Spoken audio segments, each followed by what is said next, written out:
What's up? What's up? What's up, everybody? It's your boy G Waters. We're back with another episode of Solar Streets. In this episode, we have the beautiful, the one and only Miss Kima Marie. Welcome to the show. Thank you for having me. It's a pleasure. It's a pleasure. You have been first of all, the single is fire. Got me. Thank It's you. fire, fire. It brought back a lot of great memories of that vibe. So I'm looking forward to getting into this conversation regarding that song. So let's get it started. My first question is who is Kima Marie, not just as a singer but as a storyteller? Kima Marie is just a young girl just trying to figure out life, that I feel like in my music I talk about like heartaches, rather it's with relationships, friendships, or like just world stuff. So yeah, just a girl just trying to figure out the world. Okay, and it's coming along pretty good, huh? Yes. All right. When people hear "Got Me," what do you hope they feel? Upbeat, just feeling like even though, yeah, you're breaking the rules for somebody, like lyrically, it's like a deep message, stuff like that, but still just feeling upbeat about it, like life goes on and it's okay. Definitely. Okay. And how do you define your sound right now, and where do you want to take it? I describe my sound like alternative R&B. Mm. And I don't know, I like that vibe for me right now. Like, I don't know, because my music's kind of like all over the place, kind of though. Like, I do a little bit of everything, like try to, When you do say everything, everything. like what genres you mixing up with? Um, sometimes the beats be a little rappy. Mm-hmm. Sometimes they be a little jazzy because I love a good trumpet in a beat. Okay, okay. So Oh it's yeah. all different types of stuff. Nice, nice. Okay. Well, you come from a deep hip hop and R. You come from deep hip hop and R&B roots. How has that shaped your approach without defining you? I feel like it gives me a nice structure stuff like, Mm-hmm. and then when I have the conversations with my parents or like my mom and stuff like that, she understands a little bit more than I feel like somebody parent who's just like naturally supporting them because like she's been in the industry and stuff like that. Right. Okay. And what's one lesson from watching legends up close that you carry into your own grind? Don't get overwhelmed by like everything going on around you. Stay calm-headed and just, have fun. Don't let the job take away your passion. Nice, nice. Okay. And R&B is in a new era right now. Where do you feel you fit in that conversation?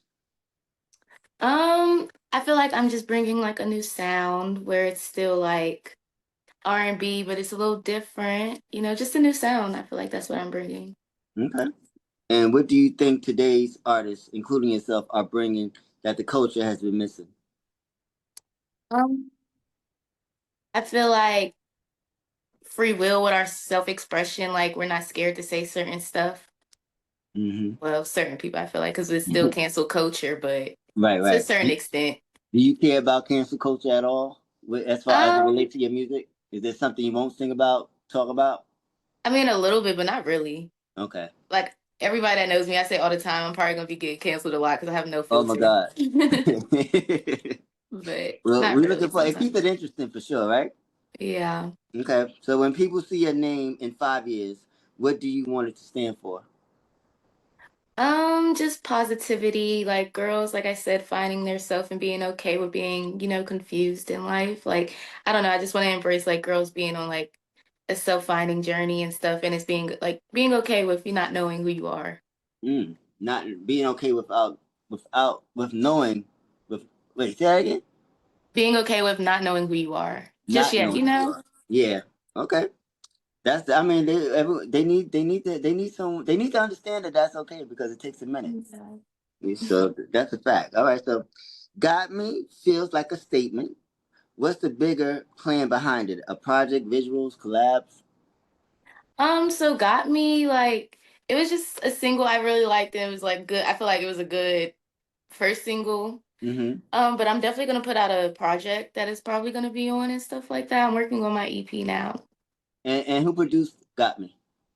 I know Rich Shelton, Loren Hill, and then another Rich Harrison, I believe. Okay. The Yes. legendary Rich Harrison that did the Yes. joint for A. Marie Mm-hmm. and all those joints. What was it like working with him? Well, I didn't get to personally meet him because like I know Rich Shelton, which is like an uncle to me, and they like Okay. worked on the beat, I guess, or like I'm not exactly sure how the beat came about. I just know it was sent to me from Rich Shelton. Right, right. Well, you got it now, and you made it your own, so it's a hit. Song is Thank fire. you. Congratulations. Who's on your dream collab list? Um, Both peers and legends. I'm not sure yet, really, but definitely like Mariah the Scientist. I like her music. Nice. Oh yeah, she's dope. Jasmine Sullivan. I would love Oh to my do a God. song with her. Um, Tiana Taylor. Okay. I can see that. I can see that. Who are some of your? Are those your influences as well? Like, who did you grow up listening Yeah, to? kinda, yeah. Okay. Mhm. Nice.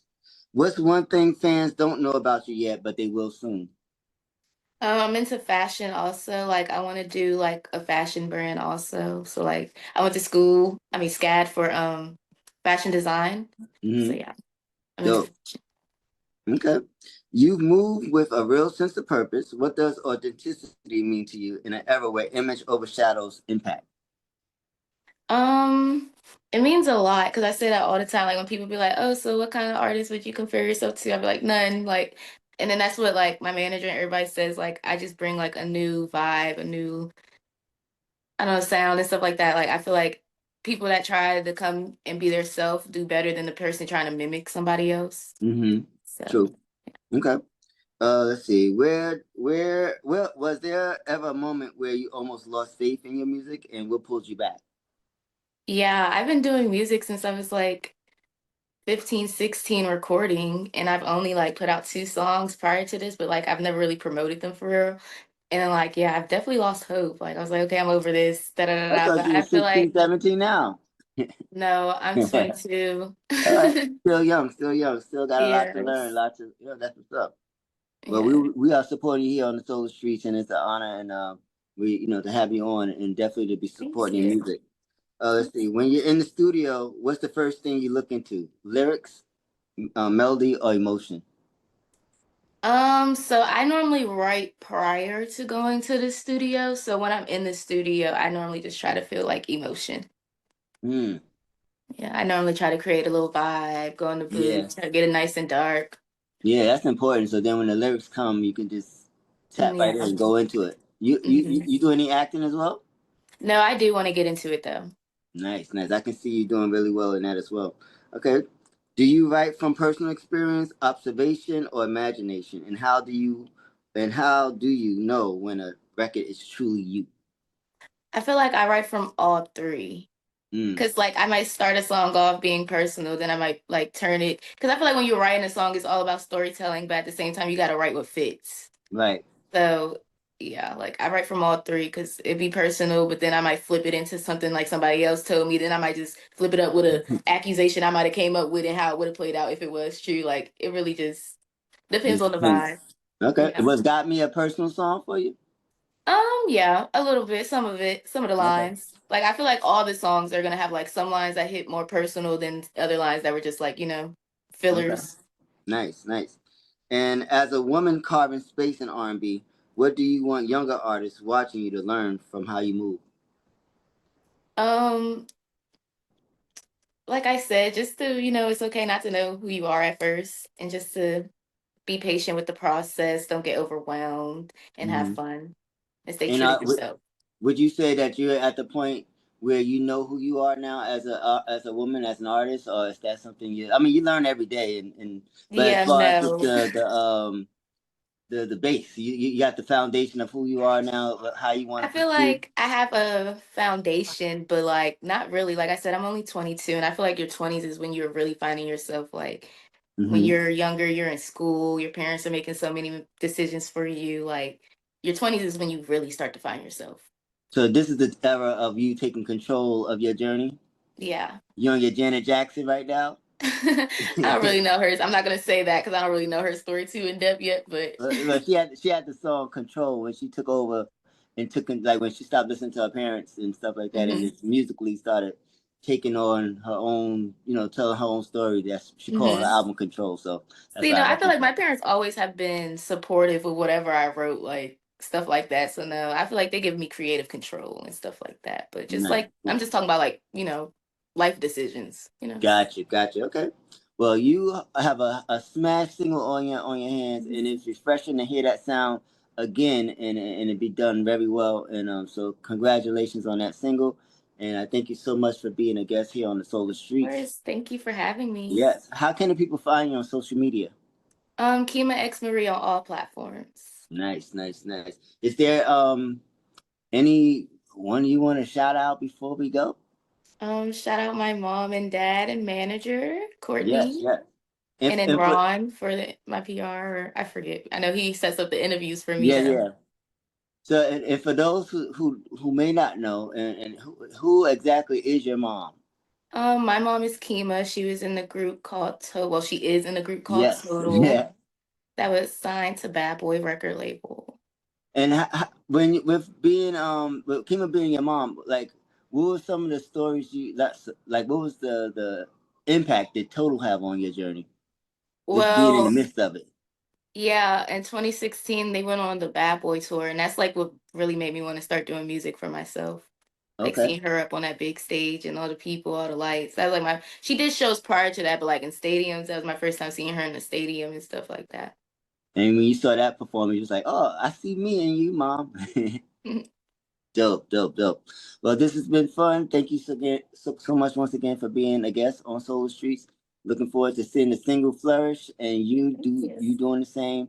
And hopefully we get a chance to talk again as you Of continue to course. release. Any visuals coming up for the single? Probably soon. Probably Okay. soon. Are you gonna be dancing? Are you a dancer and all that stuff? Or Not much. I could do a little 1-2, but a little not 1-2 barely step? even that. Okay. Well, whatever you give us, I'm sure it's gonna be fire. So just bring it. Don't make us wait too long. Of course. All right. Thank you so much, Kima. Of course. Thank you. Enjoy. Have a good one.